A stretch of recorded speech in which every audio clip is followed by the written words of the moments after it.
Is that fine? Yes. Hi, I am Anshul Makkar, working as an engineer in Citrix Systems. And today my presentation is about XSM. Thanks, Doug. You gave me a nice platform to proceed on XSM-Flask. So initial part of my conversation, initial part of my talk will cover about basics of XSM-Flask. And then I will go into detail about what are the shortcomings that I noticed in current implementation of XSM-Flask, its design, and why I need to change it or modify it or implement something new that's not there in current implementation. So starting with basic overview. So it's a security framework that is implemented in Zen that enables administrator to get much more finer grained control over how Zen operates or in an environment or how Zen controls its environment. Now in the control in the sense how Zen can control or an administrator can control using XSM domain-to-domain communication, events that are being passed between domains or resources being utilized by domain. So all this is possible through XSM framework. It's based on a MAC model rather than a traditional DAC model where if permissions associated with the user goes wrong, then all the processes associated with that user can exploit those permissions.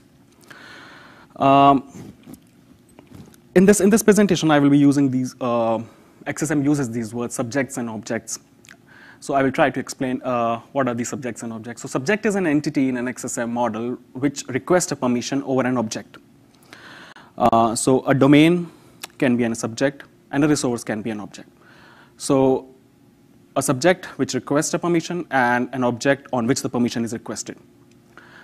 So for example, domain, a subject, and if a domain requests permission on another domain, then a subject is a domain, object is a domain, and if a domain requests a permission on a resource, then subject is domain and resource is an object. While in XSM, while we define a policy, while we define a rule, we associate security context with a subject and an object. So if a rule has to be defined for a subject to grant permission to object, we take into consideration security context of subject and a security context of a target. Now, what is this security context? Just for a basic understanding, it can be thought of as a tuple comprised of user, role, and type of a subject. Similar goes for the target also. So if we have to define a permission, you define source security context made up of user, the role that the user performs, and the type of the source, type of the subject. And similar goes for the target, user, role, and type of that target. Now how this security, how we derive the permission, you can think that source security context is one set, target security context is one set, and you do an intersection. And if the result is not null, then yes, permission can be granted. And if the result is void, then no, the permission can't be granted to a subject to perform operation on an object. Now, associated with each security context, now comes a target class. A target class can be thought of as a container that encapsulates permissions associated with a particular entity, associated with a particular subject or an object. Again, I will make myself much more clear with an example. Suppose domain is a class, and all the permissions related to that domain. Here, the permissions means all the hypercalls, domctls, sysctls associated with that domain will come into that class. Resource is a class. All the permissions associated with that resource will come into that class. At the max, 32 permissions can be only 32 permissions can fit into one class because it's represented as a 32 bit int as a bit mask. So it can have 32 permissions. So now, modifying my earlier statement, if you have to take a decision we consider this class also. So we have a source security context, target security context, and a target class. And then we take the decision. Domain belonging to, domain 1 belonging to domain class wants to add or delete a resource to another domain belonging to domain class, and add or delete are the hypercalls that are associated with the resource class. So now this is a third dimension that comes into the picture, which helps, which are used in XSM to make a decision. So what is subject then in this context? Sorry? You mentioned subject earlier and objects. Now you mentioned class. Yes. And then you mentioned your domain class. Yes. Where is subject? Yeah. Where is that? Subject, you can think of it as an abstract term that represents the entities that will request a permission. Like a domain will request a permission to access an object. Now, how the security context comes into picture is that a security context is associated with each subject and an object. Okay. Right? So, and target class is the hypercalls that a subject wants to perform on an object, or a source security context wants to perform on a target security context. It can perform only those operations which are there in the target class. Okay. Right. So this is how we declare in the code, just to give you a brief in code, how we declare, this is the security class Zen1, Zen2, because we have more than 32 hypercalls associated with Zen, so we divide into 2. Similarly goes with domain 3 and domain 4. And this is how we define the bit mask for hypercalls. Zen, set time, Zen2 resource operation, set vCPU context, domain create, domain delete. So these are, you call them permissions or you call them hypercalls. This is how we define as a 32-bit bit mask.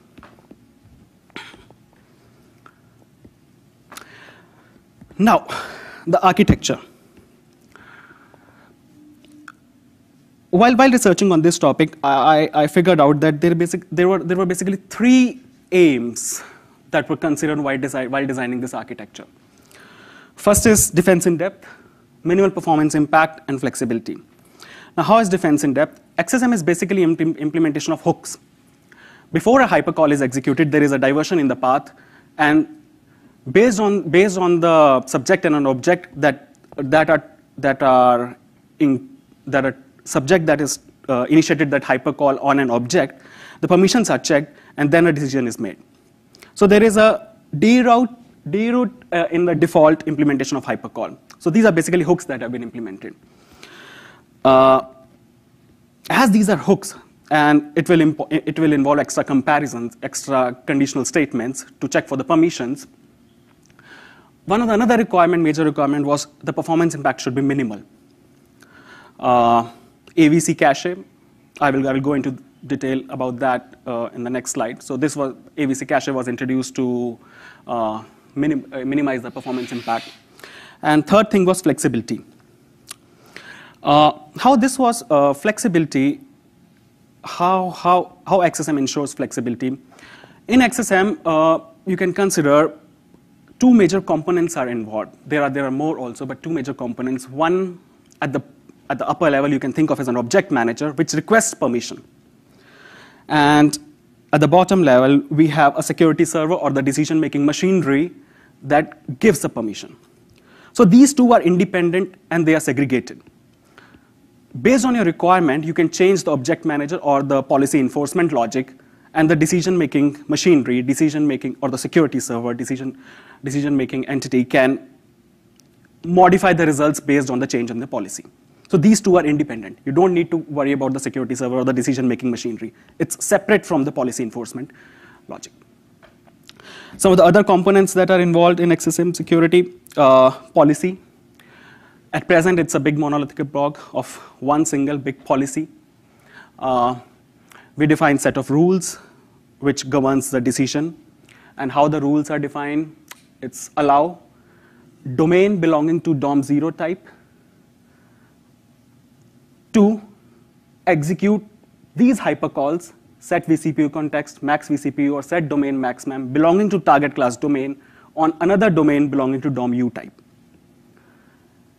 Second instance, domain belonging to DOM-0 type should be allowed to add or remove resources that belong to target class resource to domain belonging to DOM-U type. And I have talked about policy controlling entity. That's a broad level that requests permission. Then a security server. It's a centralized point where all the decisions are made. And the security server refers to how the security server makes its decision. It refers to the policy DB, which is maintained by the security server. We have a policy that's compiled into a binary format, and then it's loaded, and internally it's saved into policy DB, and the security server refers that policy DB to makes its decisions. So with all this thing, what we try to answer is that whether X can do Y on Z or not. This is just a pictorial representation of how this happens. This is a client, then we have policy enforcement logic, and then we have a security server, which uses policy DB to make its decision. Simple how the decision-making control flow.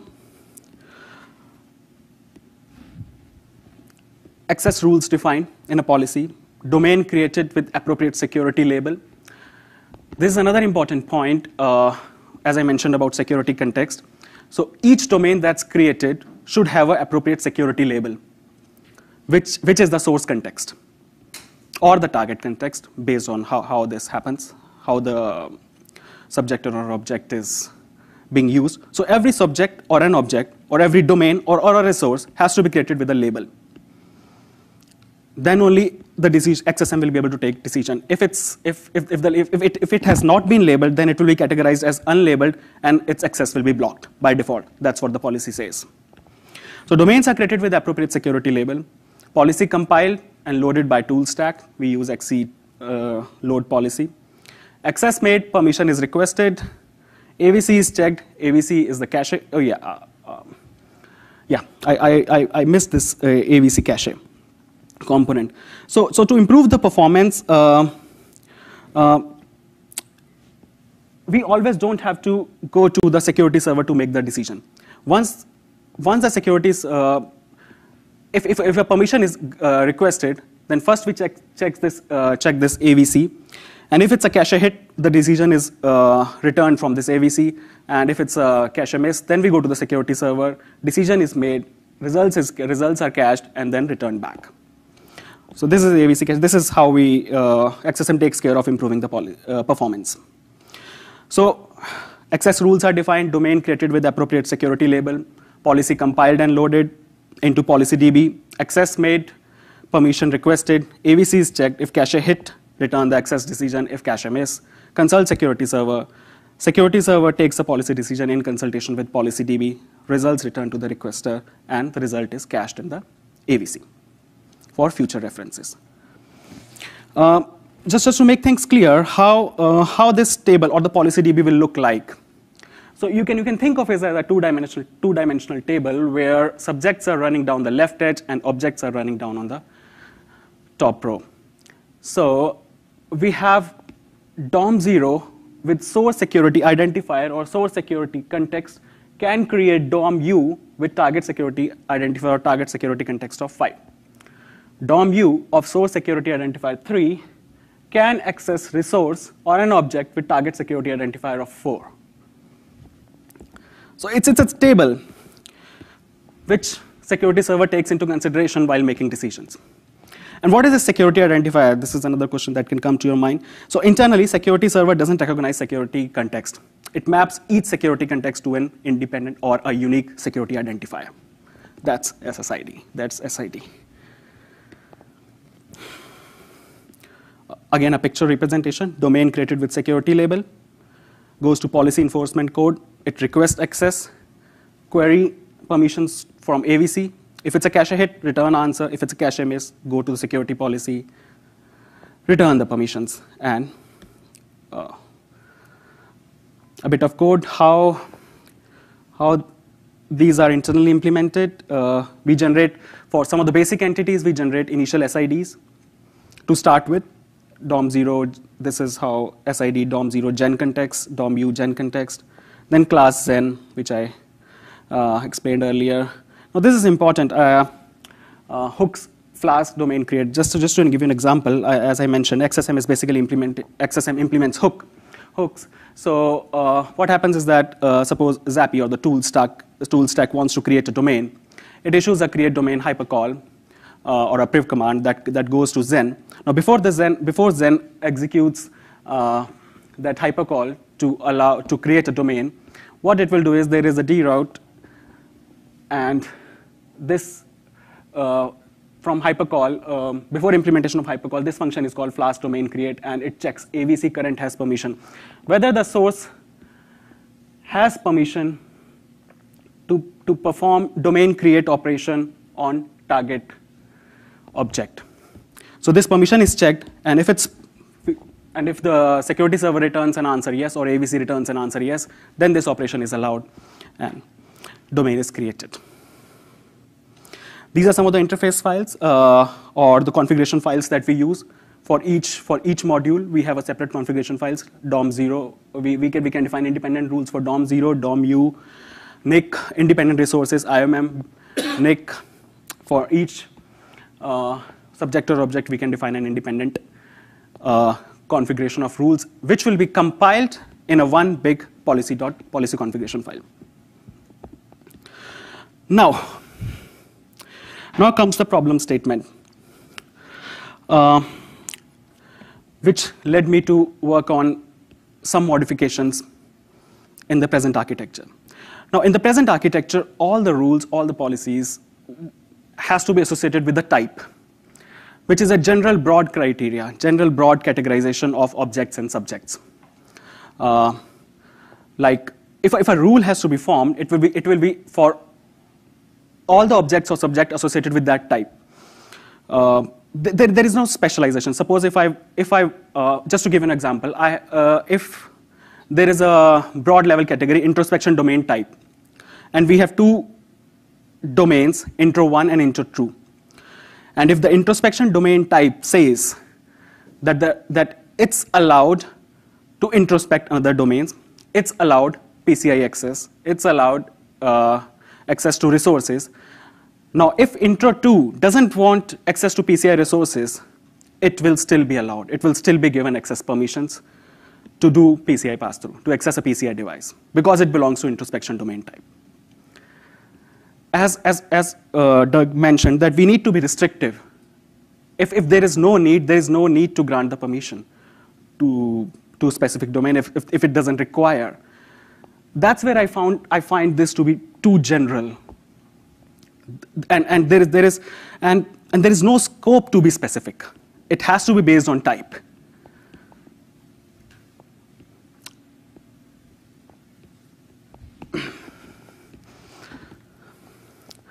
Now, to solve this problem, I read about we can use two approaches.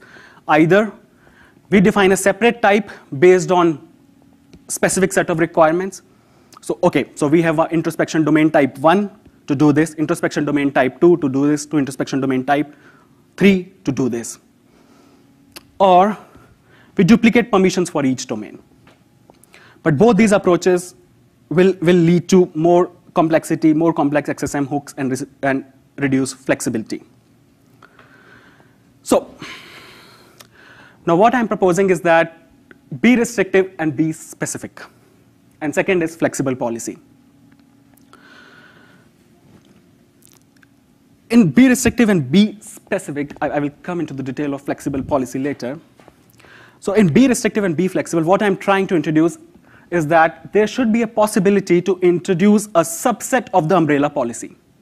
So we have an umbrella policy, introspection domain type or resource sharing type, but there should be a possibility that I'm trying to create that will allow me to create a subset of that policy for a particular domain. And it will be subset of that umbrella policy. It won't go beyond that.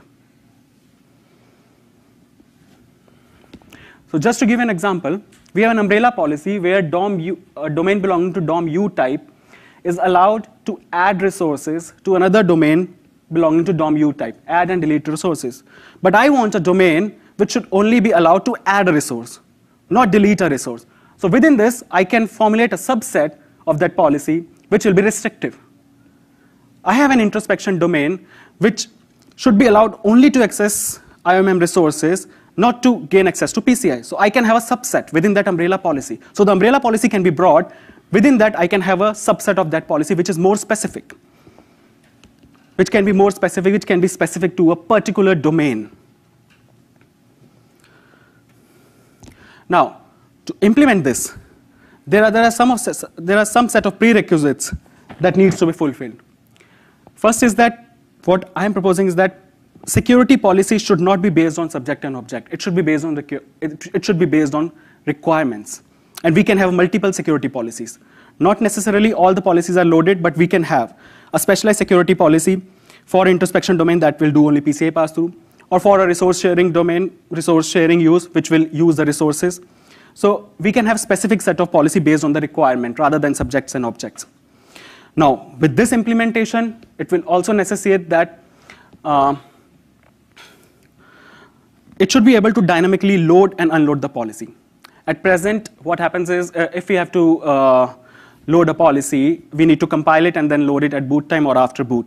Now, if you want to change something in that, again, we have to compile it and load it. So what I'm proposing is that the policy should be dynamically loadable and dynamically modifiable, and permissions should be granted or revoked at runtime. There should not be any need to recompile the policy again and again. Once the policy is loaded, it should be dynamically modifiable and dynamically loadable. Sorry? Why? Yes.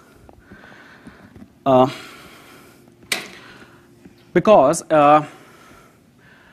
in the present architecture, we can't modify, every time it has to be compiled or loaded and loaded again. Now, if we are going into an architecture where you have specific set of policy catering to specific set of requirements. Now, a domain right now requires a certain access to a certain resource. Maybe in future, it doesn't require an access. So it should be possible to dynamically change the policy instead of every time compiling and loading it. And we will have specific set of policies for a specific set of requirements. So the other policies will not be impacted by changing this. That's what we aim for.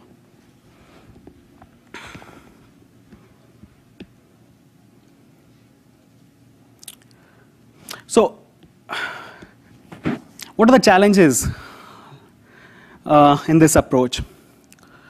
It's easy to say that we can dynamically load and unload or revoke and grant privileges, but how to ensure the atomicity? There may be a policy is already loaded in the system. There are certain operations, there are many operations that are using that policy. So what will happen those policy if I dynamically change the policy or dynamically revoke permissions or add more permissions? So atomicity has to be ensured so that the new rules overrules the previous changes or the previous rules that are already there.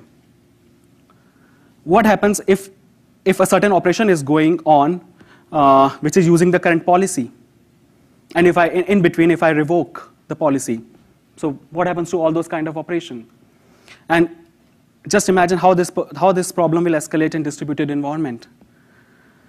So all these challenges I'm trying to address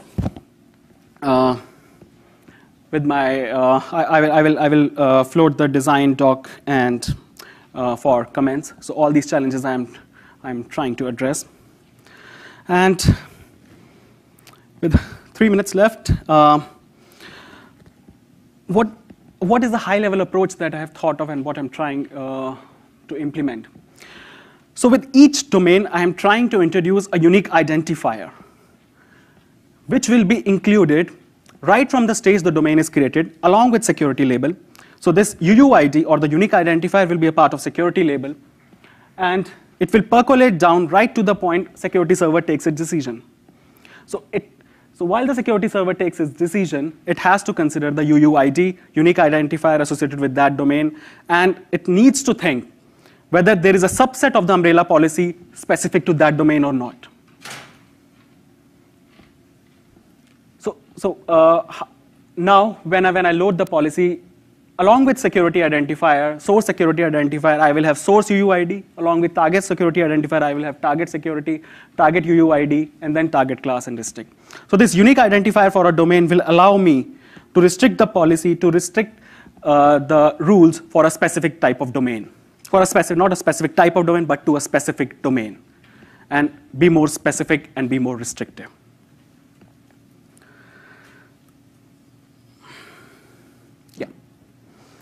I think that's up. Thank you. Now, questions? So when are you going to post a design doc? Yeah. Maybe 1 week or 2 weeks down the line. All right. Yeah. I will post the design docs for the same. Design doc, or it will be basically an RFC. Nothing is finalized, so it will be request for comments. It will not be a design doc. Yeah.